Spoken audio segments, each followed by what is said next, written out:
Good morning. My name is Dr. Karen Cohen, and I am the Chief Executive Officer of the Canadian Psychological Association. The CPA is the National Association for the Science, Practice, and Education of Psychology in Canada. In December, the CPA was very pleased that the federal government put a health accord offer on the table to the provinces and territories that included $5 billion directed to mental health over 10 years to address the very significant gaps in mental health services available to the Canadian public. Though the provinces and territories all rejected the initial proposal, almost all have now reached agreements, including Ontario, Quebec, and Alberta, who signed on to an accord last week. Canada has done a very good job in recent years of raising awareness and reducing stigma around mental illness. It's now time to walk that talk and give Canadians access to the care that they need. Psychological treatments are less expensive than and at least as effective as medication for a number of mental health conditions. They work better than medication for most types of anxiety. They lead to less relapse of depression when compared to treatment with medication alone, and they lead to lower suicide rates when used with medication to treat bipolar disorder. Despite the effectiveness of psychological treatments, the services of psychologists are not covered by Canada's public health insurance plans. To access these services outside of publicly funded facilities, Canadians either pay out of pocket or rely on private insurance.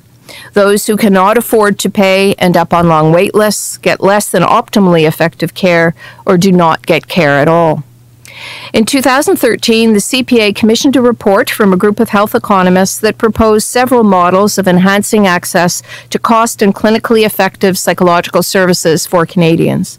The recommendations in this report built on the experiences of other countries, principally the United Kingdom and Australia, who have made psychological services accessible through their public health systems with good results. The United Kingdom introduced the Improving Access to Psychological Therapies initiative to provide more psychotherapy to this general population. The initiative is primarily for people who have mild to moderate mental health difficulties, such as depression, anxiety, phobias, and post-traumatic stress disorder. The program has been very successful. Not only are UK citizens getting the help they need, it's also saving the government money. An evaluation of the program showed that offering mental health services for those with depression and anxiety alone led to recovery rates now approaching 60% and helped 45,000 people get off sick and disability pay. Over 10 years ago, the Australian government introduced the Better Access to Psychiatrists, Psychologists, and General Practitioners initiative under its Medicare system for people with mental disorders. The program provides access to psychological services to people who would not otherwise have been able to afford treatment. The Better Access initiative has been shown to be successful in providing accessible, effective services to meet public need, particularly for people with depression and anxiety. By 2013, more than 3 million people had accessed psychological services through the program. Canada, too, needs a system that gives the right person access to the right care from the right mental health provider. We know what works, and the time to act is now. The CPA has been working with its provincial psychological association partners in Nova Scotia, Newfoundland and Labrador, Prince Edward Island, and New Brunswick to propose a model to their respective governments that best fills the gaps in mental health care that exist across our country. It is a model that integrates psychological services in primary care, an approach also endorsed by the College of Family Physicians of Canada. The model stresses the importance of giving Canadians access to care that works. Canada's psychologists are calling for their integration into primary care to help assess and diagnose mental illness, provide support to primary care providers when it comes to matters of mental health, plan and evaluate mental health treatments, supervise the delivery of mental health services, and deliver care to patients directly when problems become complex. The importance of putting the right provider in the right place to respond to the needs of patients cannot be underestimated. As is the case for all health conditions, interventions for mental health are not one size fits all.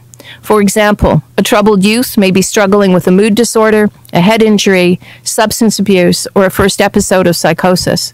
Our ability to accurately assess each youth's needs and offer them the service that best responds to them is critical to successful outcomes. The new money for mental health needs to be spent in a manner that is both accountable and effective. To make a difference, governments need to think carefully and thoroughly about what and how to make services available. We need to fund psychologists along with psychiatrists to assess and diagnose mental illness. This will get patients to the right care faster. We also need to fund evidence-based psychotherapies provided by those licensed and trained to deliver them. We need to evaluate all steps of service delivery to ensure we don't just give more people access to care, but we give them more access to care that works. Thank you. Thank you. So much. Merci. So Paul will have the, you want the video, I think? Yes, thanks. Thank you so much. No problem. We're just full of material. I heard Norm was buying records.